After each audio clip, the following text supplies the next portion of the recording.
اور اس قاتل کا نام سامنے لانے کا جو فیصلہ ہے یہ ایک مشکل فیصلہ تھا، لیکن چونکہ یہ ایک انتہائی حساس نوعیت کی انٹیلیجنس رپورٹ تھی، بڑی سالڈ قسم کی انٹیلیجنس رپورٹ تھی، اس وجہ سے پی ٹی آئی نے اب مجبوراً یہ فیصلہ کیا کہ ہم اس قاتل کا نام سامنے لائیں گے۔ اب اس فیصلے کے بعد یاسمین راشد کیمروں کے سامنے آئیں اور انہوں نے اس انٹیلیجنس رپورٹ کے متعلق دو بڑے انکشافات کر دیے۔ اس رپورٹ کے متعلق جو پہلا انکشاف ہے، اس میں یاسمین راشد نے یہ بتایا کہ عمران خان صاحب پر جو پہلا قاتلانہ حملہ ہوا تھا اس کی تحقیقات کو بھی مکمل طور پر سبوتاج کر دیا گیا، کیونکہ شہباز شریف،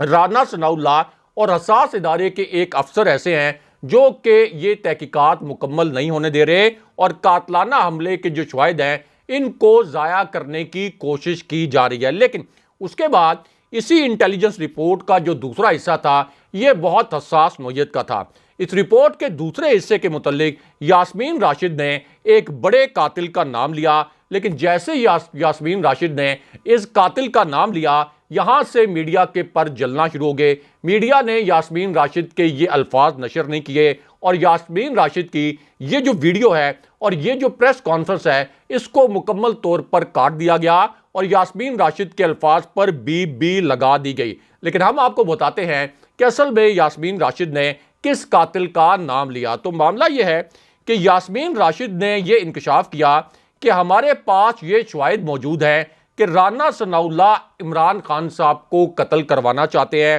شہباز شریف کی حکومت نے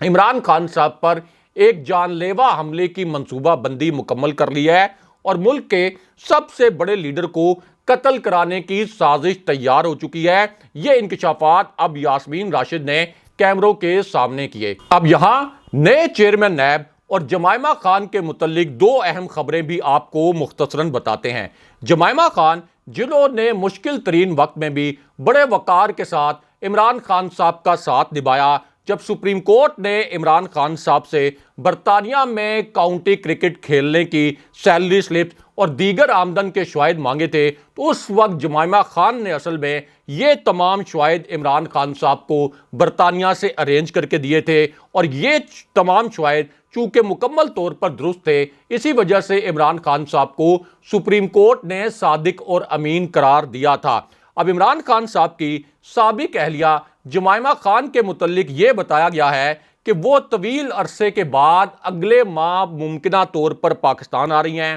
انہوں نے پاکستان کا مثبت امیج اجاگر کرنے کے لیے ایک فلم بنائی تھی اور اب اس فلم کی ریلیز کے لیے بہت عرصے کے بعد وہ دوبارہ سے پاکستان آ رہی ہیں۔ لیکن یہاں پر نئے چیئرمین نیب کے متعلق بھی ایک اہم اور بڑی بریکنگ نیوز آئی ہے۔ یہ آج کی ایک تازہ ترین خبر ہے۔ اب یہ خبر اس وقت آئی جب آفتاب سلطان نے شہباز شریف کو براہ راست ایک شٹ اپ کال دے دی۔ یہ ایک ایسی شٹ اپ کال تھی جس کے متعلق شہباز شریف کبھی سوچ بھی نہیں سکتے تھے کہ اس طرح سے براہ راست ان کو ایک شٹ اپ کال دی جائے گی اور ان کے ساتھ اس طرح کا کوئی کام بھی ہو سکتا ہے۔ اب یہ جو شٹ اپ کال دی گئی شہباز شریف کو براہ راست، یہ اس وقت دی گئی جب شہباز شریف نے آفتاب سلطان کو دھمکایا کہ عمران خان صاحب کو ہیلی کاپٹر کا جو جعلی ایک کیس بنایا گیا ہے اس میں تم گرفتار کر لو۔ لیکن جب آفتاب سلطان نے شہباز شریف کا یہ مطالبہ ماننے سے صاف انکار کر دیا اور ان کو یہ بتایا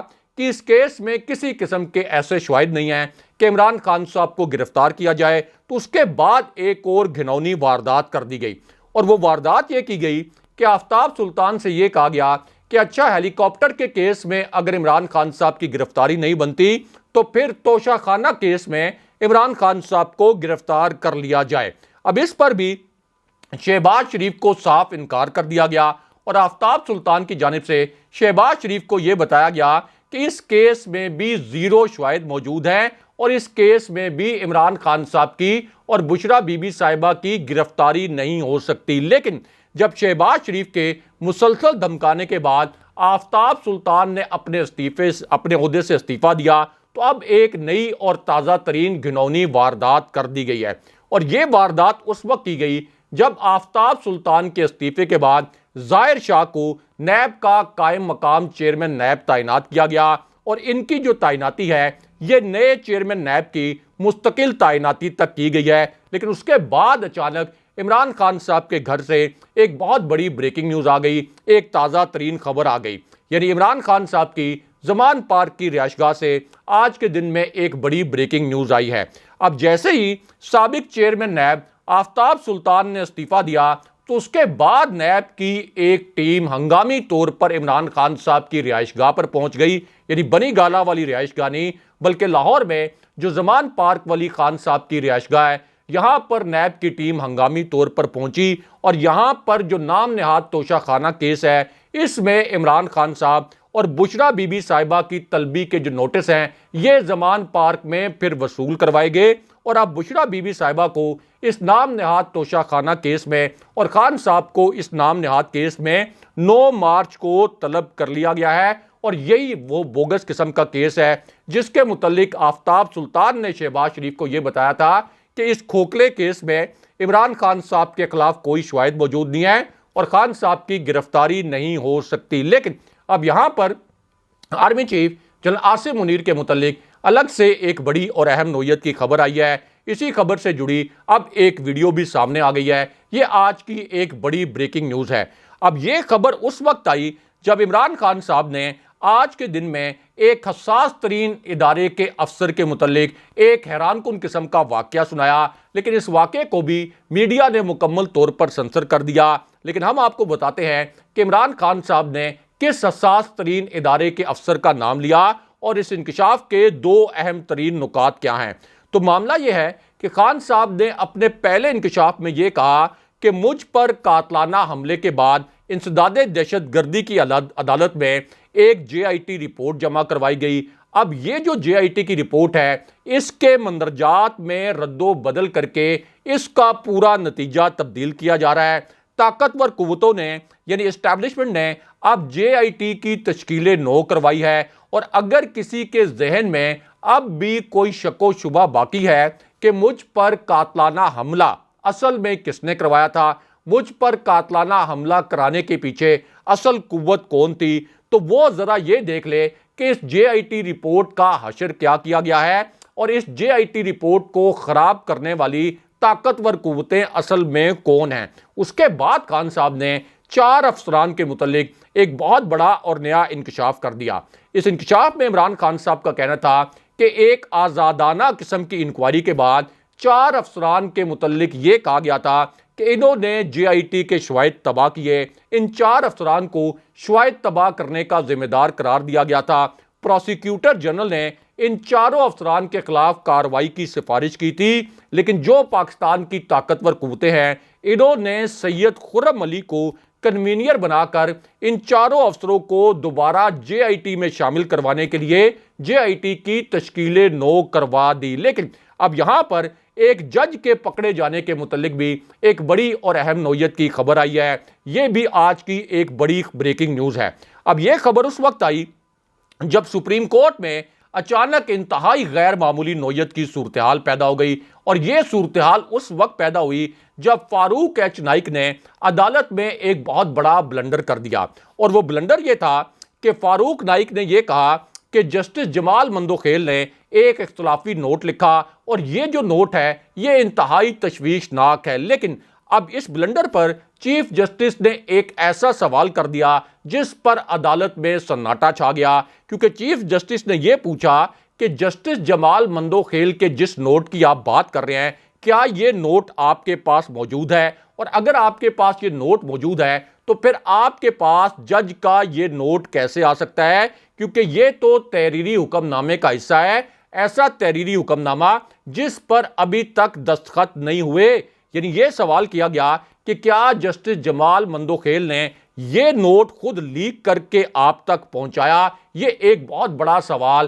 جج کے کنڈکٹ پر کھڑا کیا گیا۔ لیکن اب یہاں پر army chief general Asim Munir کے متعلق الگ سے ایک بہت بڑی اور اہم نوعیت کی خبر آئی ہے۔ اب یہ خبر اس وقت آئی جب army chief general Asim Munir اور D G I S I general Nadeem Anjum اچانک وزیراعظم ہاؤس پہنچ گئے۔ یہاں پر ان کی شہباز شریف سے ایک ہنگامی نوعیت کی ملاقات ہوئی، اور اس ملاقات کی اندرونی کہانی اب پہلی مرتبہ سامنے آئی ہے۔ اب یہ ملاقات ایک ایسی صورتحال میں ہوئی جب ایک اور عالمی ریٹنگ ایجنسی نے پاکستان کی معیشت کی جو ریٹنگ ہے اس کو مکمل طور پر منفی کر دیا، منفی ریٹنگ کے چوتھے درجے میں پھینک دیا گیا اور یہ کہا گیا کہ پاکستان کی معیشت مکمل طور پر مفلوج ہے اور پاکستان کی تمام جو ریاستی گارنٹیز ہیں یہ مکمل طور پر فالٹر کر چکی ہیں۔ اب اس پوری صورتحال میں ایک اعلامیہ جاری کیا گیا وزیر اعظم ہاؤس سے آرمی چیف اور D G I S I کی ملاقات کے حوالے سے۔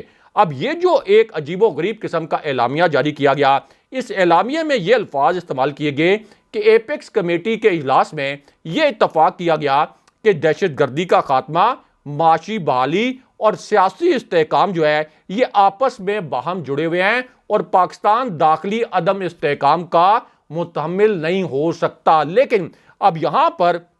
اہم ترین نقطہ یہ ہے کہ اس وقت جو سیاسی عدم استحکام ہے یہ تو پی ڈی ایم کے کرپٹ ٹولے کی وجہ سے پیدا ہو رہا ہے، جو کہ آئین کے تحت 90 دن کے اندر الیکشن کروانے پر رضامند نہیں ہے، کیونکہ الیکشن کرانے سے ہی سیاسی استحکام ہوتا ہے۔ لیکن مریم نواز اس وقت سپریم کورٹ کے جج صاحبان پر حملہ آور ہیں اور آئین کو روند رہی ہیں۔ لیکن اب یہاں پر چیف جسٹس کے فیصلہ کن قسم کے ریمارکس بھی سامنے آیا ہیں، کیونکہ چیف جسٹس صاحب نے بڑے واضح انداز میں یہ ریمارکس دیے ہیں کہ 90 دن کے اندر اگر الیکشن نہ کروائے گئے تو یہ آئین شکنی ہوگی۔ لیکن اب یہاں پر شہباز شریف کی برطرفی کے متعلق بھی ایک بہت بڑی اور اہم نوعیت کی خبر آئی ہے۔ یہ خبر اس وقت آئی جب ایک اعلیٰ ترین سطح کے فوجی طیارے کی لینڈنگ کے متعلق ایک بڑی خبر آ گئی۔ اس طیارے نے اسلام آباد سے اڑان بھری، اسی طیارے نے پھر لاہور میں لینڈنگ کی۔ لاہور میں لینڈنگ کے بعد اس طیارے میں سوار فوج سے جڑی جو اعلیٰ ترین شخصیت ہے